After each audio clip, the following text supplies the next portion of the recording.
Okay, ready, go. Justin Rogers, Manager Sport Performance. Okay, so what was your You have a new title, Mr. Rogers. what was your job at the 2010 Olympics? 2010, I actually didn't work at the 2010 Olympics. I was part of the Paralympic team. Yeah, that I knew that. Okay. My role was team processing for the Paralympic team. So What does that mean? yeah, that's the next question. Okay. Okay, so what is the process of like team processing? So team processing, there has to be a point where the team all comes together and they get outfitted because we have sponsors like Nike, Polo, Ralph Lauren, who provide clothes for the athletes. So we bring them together in one place and we give them clothes that they wear during the games, either in the village or outside of the village when they're doing interviews, or even podium clothes. So when they win a medal and they stand on the podium, they have to be dressed a certain way, wearing the Team USA uniform. So we get them fitted in those uniforms at that team processing center. So is that all you do there? No, there was also an education piece. We have what's called the Team USA Ambassador Program, and in that games in particular, they brought all of the Paralympic athletes in, and they showed them a video and kind of explained the expectations of an Olympic athlete or Paralympic athlete. And so they learned a little bit about the history and how they should act as representatives of Team USA at the Paralympics. So how do you get all the athletes' sizes? Do they give it to like in advance, or do they just like pick out a size when they're at team processing? That's a good question. So each athlete goes through a registration process prior to the games. And part of the registration process is they put in their sizes. So I think we ask for jacket size, shirt size, pant size, and shoe size because they get all of those things provided to them before they go to the games. And then once they get to team processing, they get to try everything on. Okay. So what if something gets ripped or torn? So usually the sponsors provide a tailor that's there at team processing. There's usually not ripped or torn clothes because they're brand new. Like after they like wear them. Oh. And they have to like wear them again for some reason. So if it were during the games, again, there are tailors usually available depending on the games to make sure we get things fixed or sized or that type of thing. Or they can sometimes exchange because we get enough product from the sponsors that they can swap out the clothes and ensure that they have what they need. So how many people are involved with that?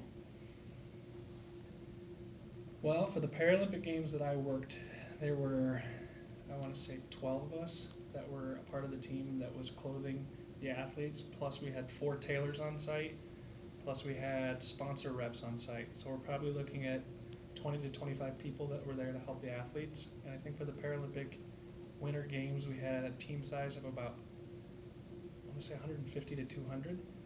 So there was a lot of people coming through in a really short window of like 2 or 3 days to get fitted for clothes.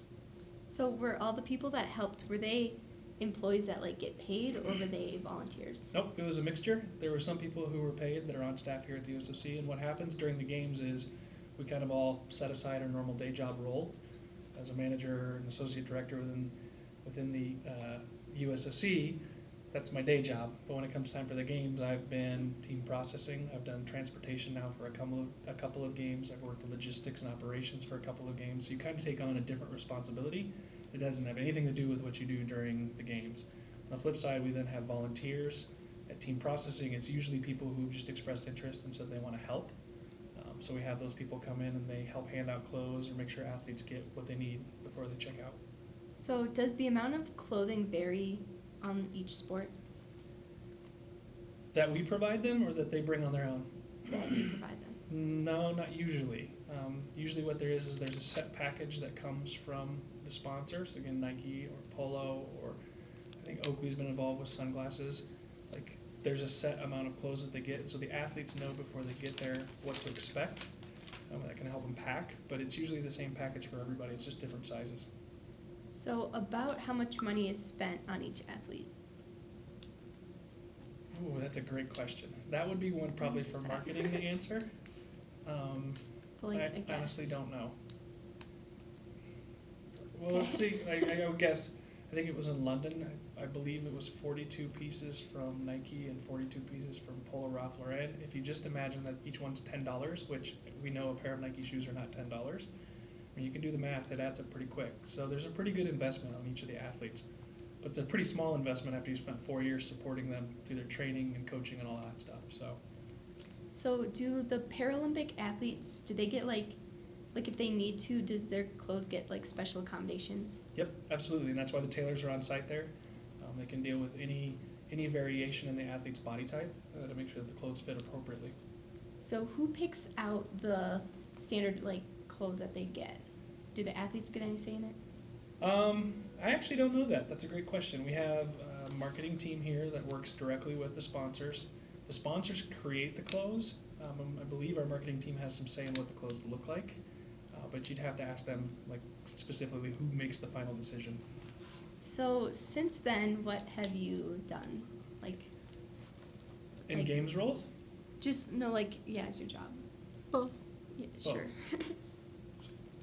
So in Vancouver, I was team processing for the Paralympic Games. Guadalajara was the Pan American Games immediately following that in 2011, and I was the transportation second in the village, which meant like I was the backup person for transportation. Then went to London and I was the transportation lead, and Julie Schmitzmiller was my second there. And then got the opportunity to go to Sochi where I was the lead transportation for the mountain village. And I'm waiting now for my role in Rio. So like, what's your job right now? My job right now is I'm an associate director in sport performance. Cool. What Yeah, does that tell them mean? what that means. So I work with a specific set of sports to identify ways to make sure that the athletes are prepared as best they can be. So we work with obviously money, but then there are also sports sciences that go against helping an athlete get better, like strength and conditioning, or sports psychology, or nutrition and dietetics, to ensure that they have everything possible around them to make them the absolute best they can be so they can go win medals at the next Olympic Games. Okay, that's all I have. Great, thank you.